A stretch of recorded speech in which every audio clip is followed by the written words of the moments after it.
Hey there, folks. This is Mark Elias with New Albany Realty, and today we are here with Ellen Lee, Director of Development from Dreams on Horseback. Hey, Ellen. Hi, Mark. How you doing today? I'm good. I'm glad to spend some time with you live to share you and all you do to the world. You are and your team are magnificent human beings. The services you provide, the people and the lives you touch, it's really extraordinary.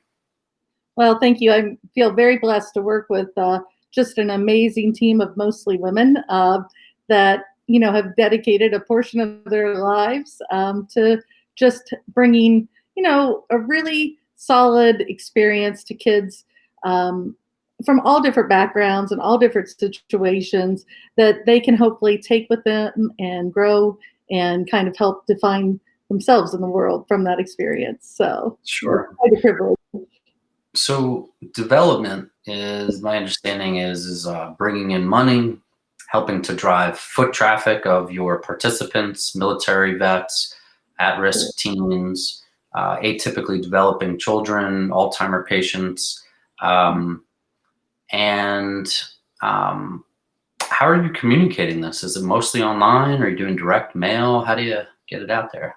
Yeah, well, development's an interesting job because it does incorporate so many aspects of a business model.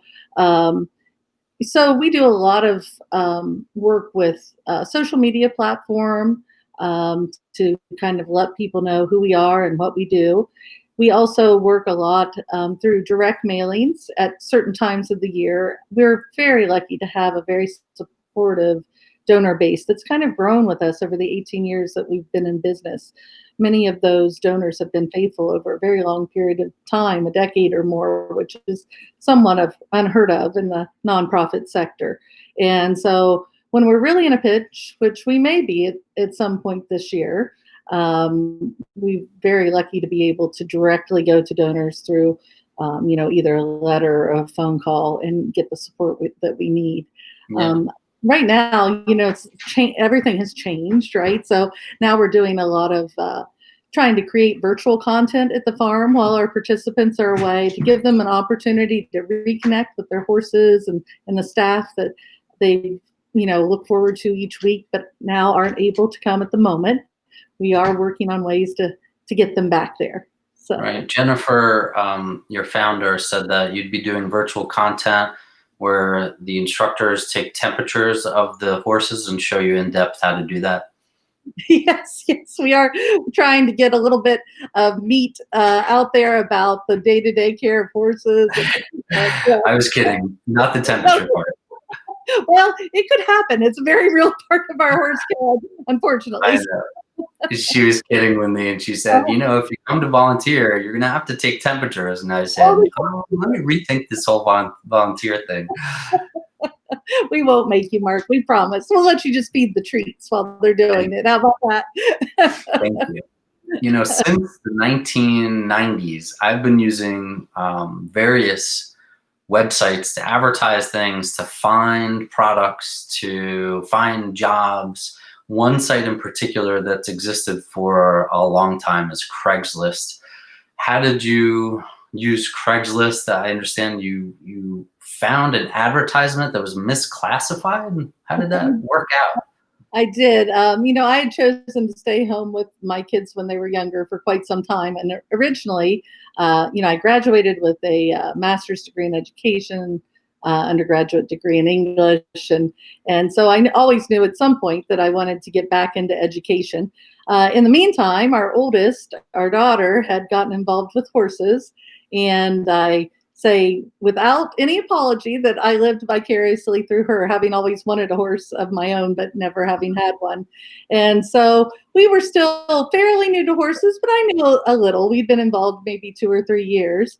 So she had turned 16 and we were looking, she had this idea that she wanted a Mustang. So I was trying to see if we could find something on Craigslist and came across the ad that was misclassified for an instructor to teach high school kids at a place called Field of Dreams then that I had, that I read and thought, That's kind of interesting. I'm really interested in this horse thing, and I could use my background in teaching, but had no idea even what it would entail. So went for the interview, got the job, and 10 years later, I'm still working in that position for one of our local school districts that program at the farm as an offsite classroom. So Got it. yeah. So you've been in education for many years, and I could see that there's a logical transfer in skill set and passions to what you're doing with kids in local schools to what you're doing now at Dreams on Horseback. In fact, they're very similar roles. Yes, certainly. So every afternoon, one of the local school districts does send a number of students out. We have them 180 days out of the school year. So we are officially for that district an offsite alternative education site. And they send us students who may come for a variety of reasons. So some of our kids that come may come because they're just having trouble like getting along, going to school and being in a big box and in a seat for 6 or 7 hours. So they come to the farm for half the day. They get some vocational skills, some transition to work skills. They get some social skills, working with each other and working with us. And, that allows them to get through the morning and be productive in academia in the morning and then Yeah. move to more of a vocational setting. We have other students enrolled in that program too. We may get some students who have developmental disabilities that come. We have kids that maybe are not getting along so well with their peers at school and benefit from a smaller number of students. And it's kind of interesting because in education, typically we don't put kind of those buckets of kids together. So it makes for a wonderful dynamic. So sometimes the peer that at school is fighting with everybody, calling people names, kind of a bully or maybe being bullied. Now all of a sudden he's placed with a student that may be challenged by developmental disability, and all of a sudden empathy is created and they get to know each other on another level, and the bullying kind of goes away and the dominant student starts to feel a little bit of compassion, and magical things happen at the Yeah. farm that way. We start seeing them do better in school and come to school more often. And so it's been a very good partnership, I think, Yeah. between school and farm. And do the parents have rose-colored glasses that their children are fine, they're wonderful, or do some of these at-risk children have parents that truly are engaged and they know that their children need help, especially a child that's being a bully or being bullied? That one in particular, parents are not always keen on that's occurring. True, true. I've been very lucky. The students that we've had, almost across the board, the parents are interested in their child, wanting them to do better, see the benefit of the farm, and by the end of the year, normally, very grateful and express a lot of gratitude for the growth that they've seen in their students. So, we do have students who may have some challenging things at home, but the challenge really is that the parent is unsupportive of them for the most part. It may be other socioeconomic challenges or, some just, I guess problems associated a lot of times with Sure. socioeconomic problems. Sure. There Yeah. could be violence in the home, there could be drug use, there could be a lack of sustenance, a lack of money, there could be divorce. Kids are so susceptible. They're like stuff.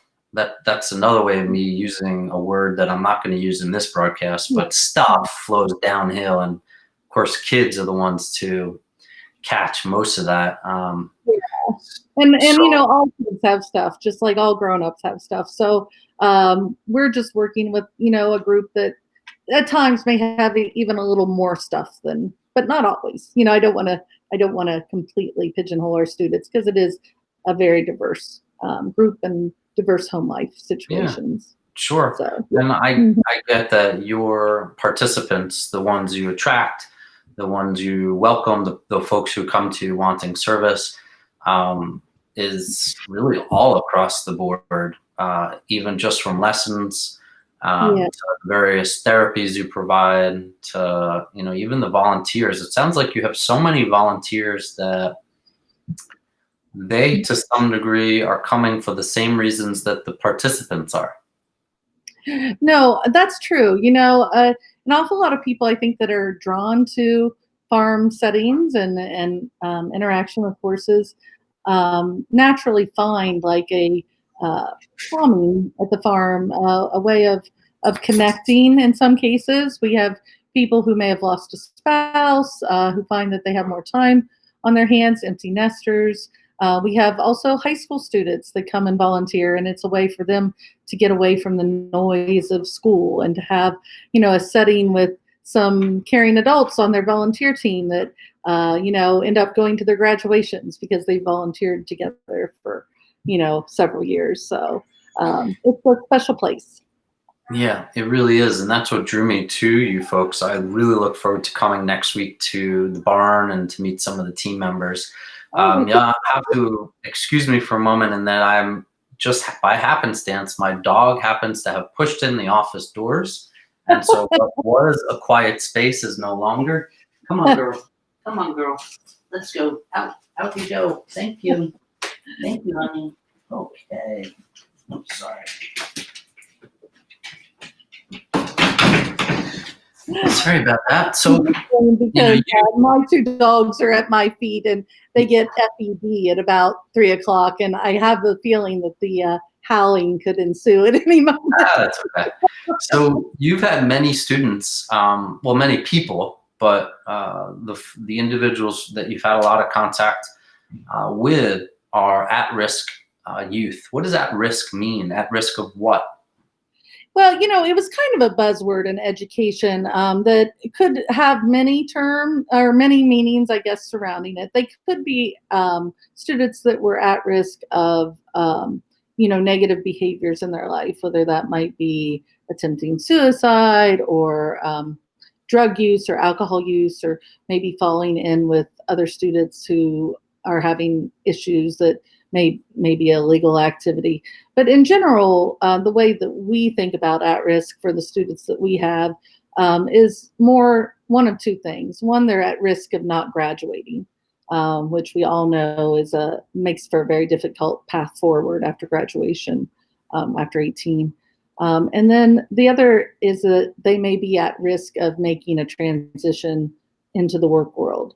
Which also can have a lot of ramifications in their life. So in addition to our school programs, of which we partner with 2 local schools, we also run a summer vocational program that, because of COVID-19, we're not going to be able, unfortunately, to offer this summer.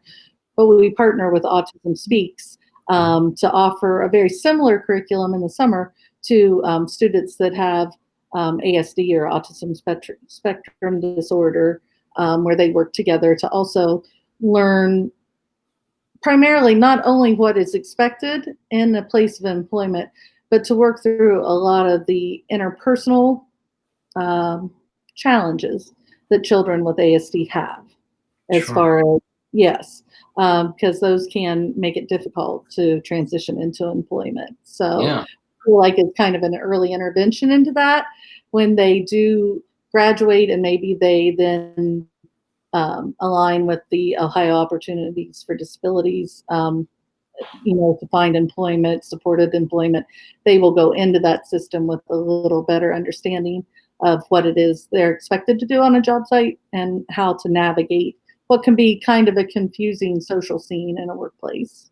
Sure. So I understand, you develop very close relationships to these students, participants all across the board.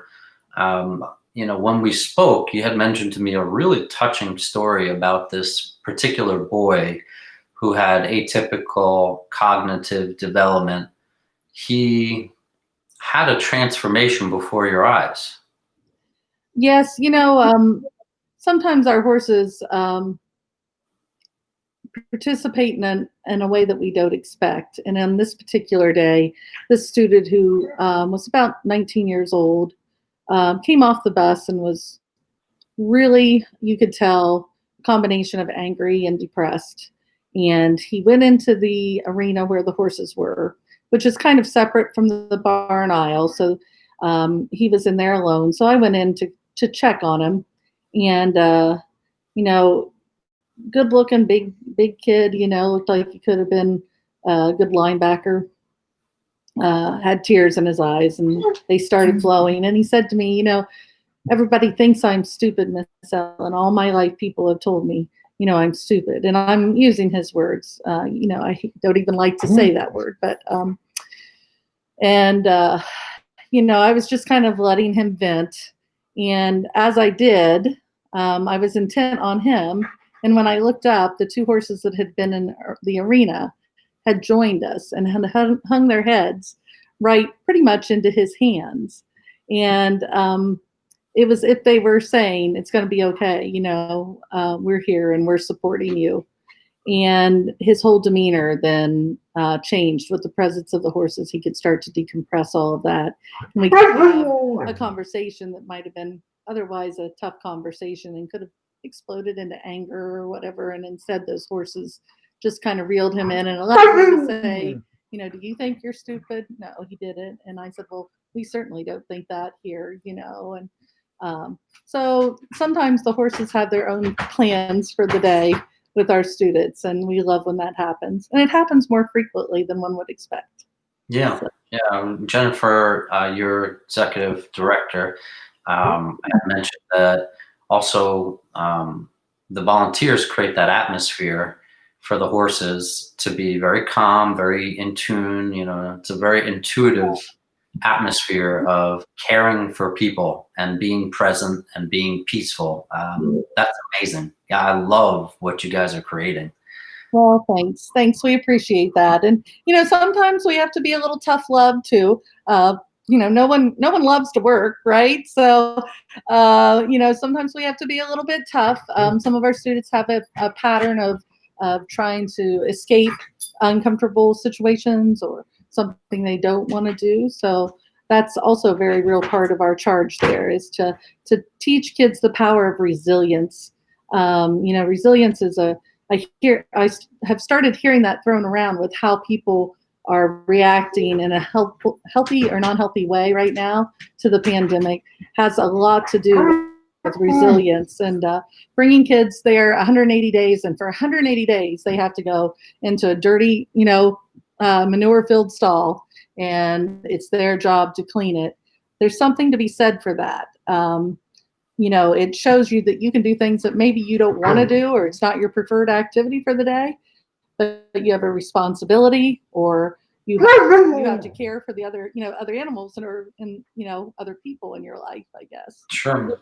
The exercise alone as well is good for the mind and body. I know if I'm angry, upset, frustrated, anxious, the actual act of exercising takes me out of the internal conversation I'm having and just relieves that tension. So the actual act of exertion in itself is really helpful.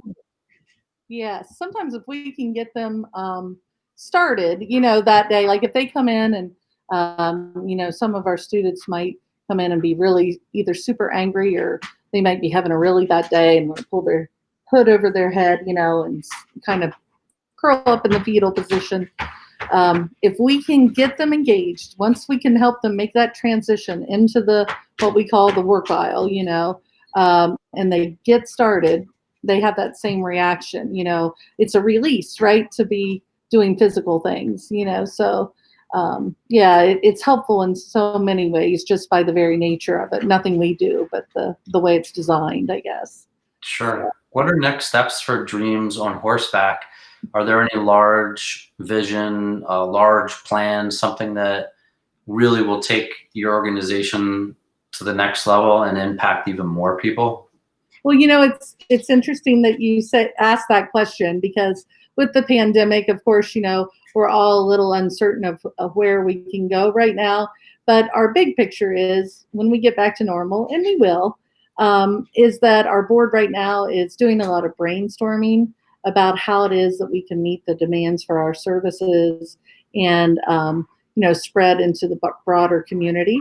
So those conversations are happening about how we might be able to recreate Dreams on Horseback in different segments of the city around 270 and even maybe in the inner city, what partnerships we would have to have. So it's a little bit of a cross between a brainstorming session and a little bit of a feasibility discussion right now. But that definitely is, I think, the future of Dreams on Horseback. If we could look down the road 5 years, we've already expanded into a second center in the last 2 years, and actually last year took over the full use of that facility for that we'll have available to us to grow our services in the therapeutic world. So, Got it. So you're yeah. on one location is Reynoldsburg, New Albany Road, just at the kind of Blacklit, New Albany border. Yes, exactly. Yes, if you just head down 605 or Reynoldsburg, New Albany Road from New Albany, when you cross over Havens Corners Road, which many people know as a landmark, we're right beyond that. So we're very conveniently located even to the inner city. We're only about 15 minutes from downtown Columbus. Where's the second location? Pardon? Where's Well, the second? the second location, we were very fortunate to work with the Stepping Stone Housing Development that is on Havens Corners Road. It's only about a mile from our current facility. We could literally almost throw a stone there. And so that has been a nice first expansion because it is close. Our staff can kind of go back and forth easily there. It feels like it was able to fold into our current operation very easily. The next steps, when and if they come, and hopefully they will be a little bit of a bigger recreation, let's say, purely because of distance from the home site. So Yeah, I yeah. get that.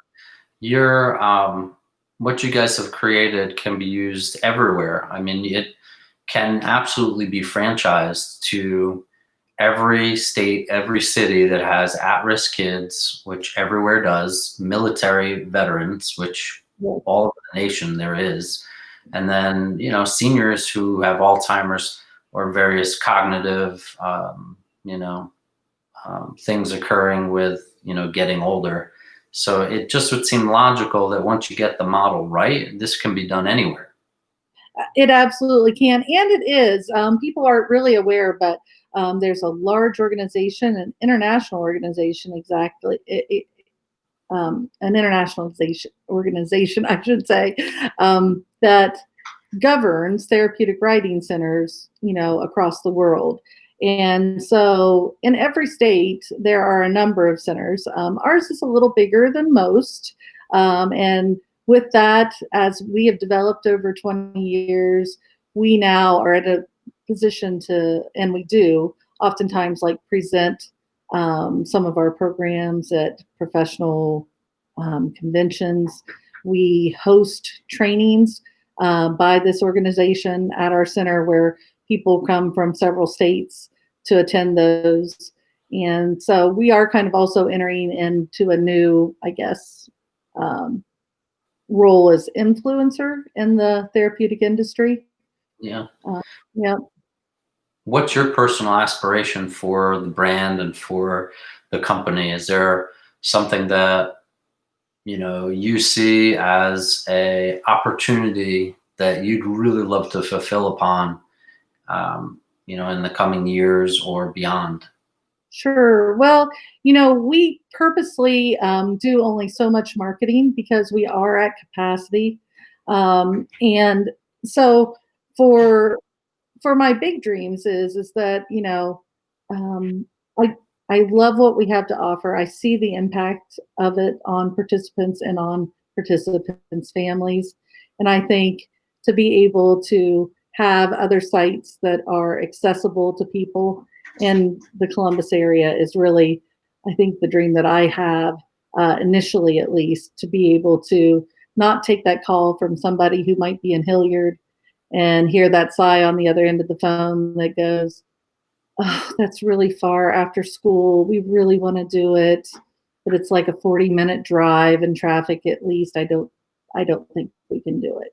And Yeah. knowing participant would really benefit, but that distance is an issue. So, Yeah.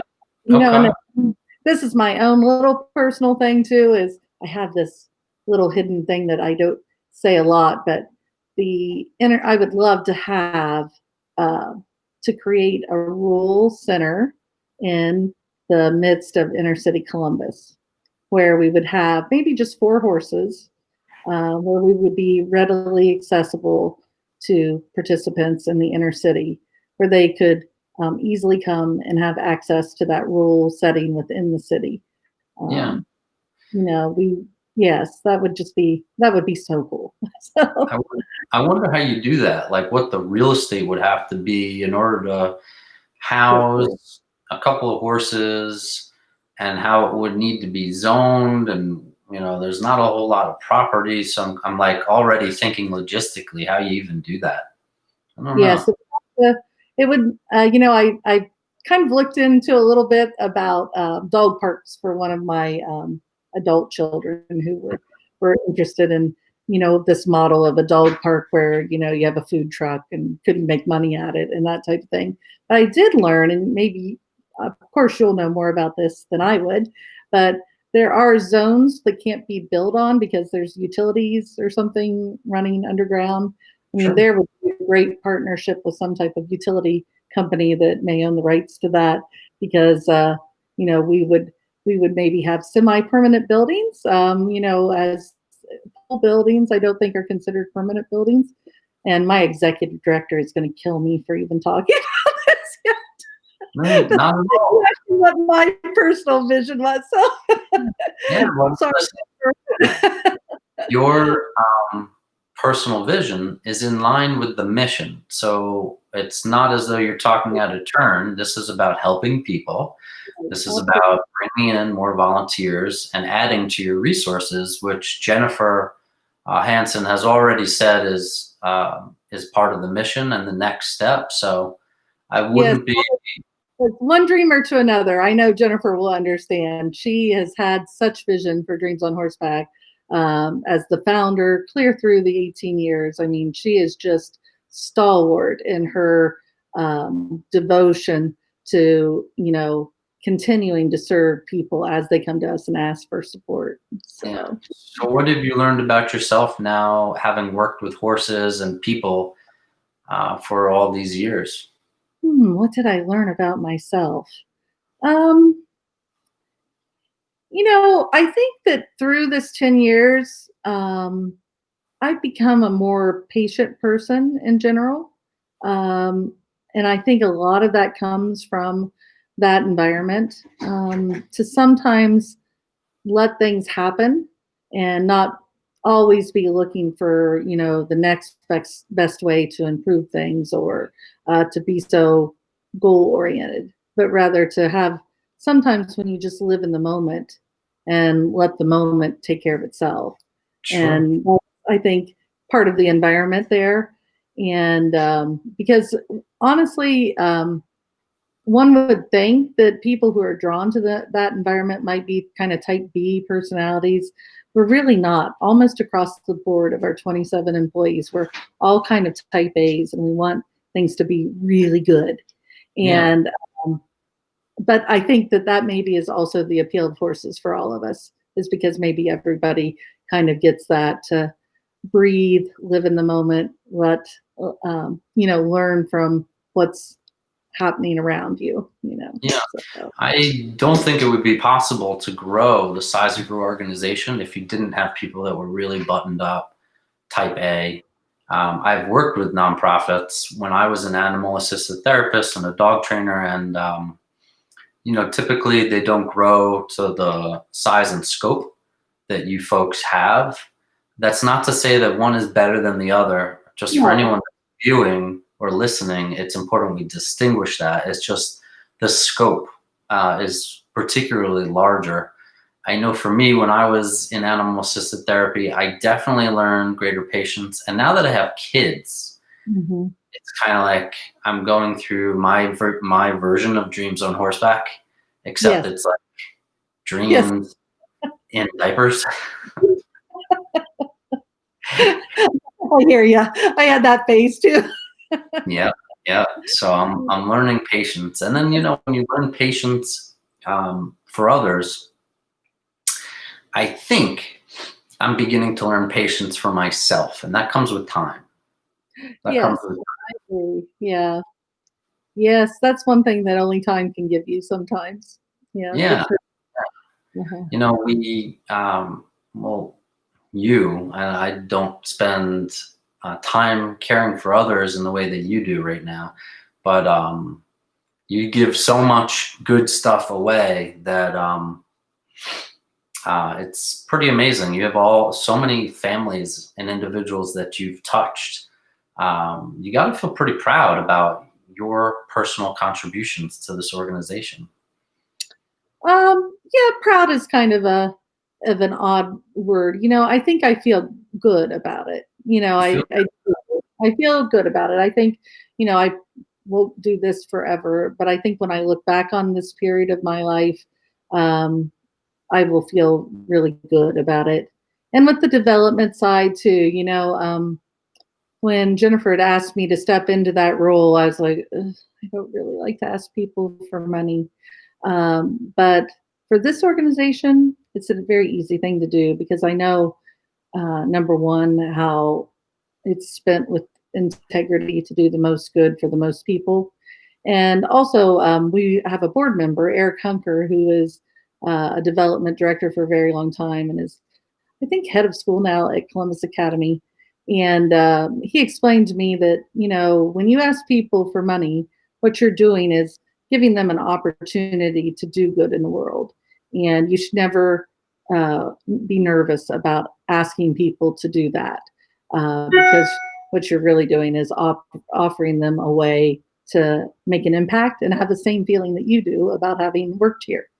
yeah, So yeah, so that just helped me a whole lot. And yeah. of course, I also knew I couldn't do it for an organization that I didn't really believe in, and I knew I really believed in what we do at Dreams. So let's put you on the spot right now. Ask for money. Let's get your PSA out there. I know you folks need volunteers and money. So let's say I'm a donor. Pitch me. Come on. All right. Well, Mark, what I'd really like to say is to people who might be looking for places to support during this pandemic, and if they have the ability to do so, that Dreams on Horseback is the place where that money is going to really make a difference in the lives of many. And right now, when there's so many demands and so many nonprofits needing money, we would never ask for more than our share. But what is important right now is that we are able to sustain this period so that at the end of this period, we can hit the ground running where we left off and be able to, through the period where we're struggling, to be able to maintain our herd. We spend a great deal of time selecting just the right horses. And we then beyond that, we keep them in constant training to be able to tolerate and even enjoy some of the activities that horses aren't typically asked to do. Mhm. Um, and so, at the end of this period, we would really like to have been able to maintain our herds and not had to lose any horses because we can't support them during this time. We'd like to be able to do enough to be able to keep our staff, who are pretty special people and specialized in programs that not everyone can just step into. So a lot of the same issues others are having, but if it's a mission that's close to your heart and if you have the ability to do so, we certainly would like to be a recipient of your generosity at this time. Great. I love it. And I think a great way for donors to see the possibilities are to just do that, to actually make an appointment, get with Ellen and her team, go out there, see the barn, see the individuals receiving therapy, interacting with the animals. I mean, I know what it looks like because I've been to barns before with participants and teaching and students. Um, I haven't been to your facility, but I got to imagine it is a very powerful visual image. The other thing is the smell. Smell is a very powerful way of invoking emotion. It is. And most people associate barn, hay, poop smell with country, and the country means calmness and relaxation and peace and tranquility. And I think donors who are considering making a donation, be it as small as $10, to as high as God's the limit, get out there and see the facility. I know I am. And the other thing is, I imagine the donors, a really great donor would be someone as well who has a child in the military, or an atypically developing child, or an elder who's dealing with Alzheimer's. Like, it just seems like a donor would be very passionate about these things and would be drawn to your organization. Yes, many times our donors do have some, at least peripheral, draw to helping the people that we help. Um, and so there's a connection already there. But our donors are as varied in a lot of ways as our participants. So we enjoy a lot of community corporate support. We've had fantastic board members through the years that bring the skills that they have from the corporate world to help us be better and do better. We also have, the grassroots donors that go, I had a brother that had Down syndrome, and I can't write a big check, but I'm going to send a little check, and we don't discriminate in our love for our donors. We are just as thrilled to the person that can send us $20 as the one that sends us 20,000. And we mean that. We really do appreciate every donor that chooses to give of themselves in this way. So, yeah. And I have to say, too, that, that odor that's at the barn, for all of us who love horses, we always say that that's what heaven's going to smell like. Exactly. Hopefully more like the hay part than the manure part, but yeah, Horses are there.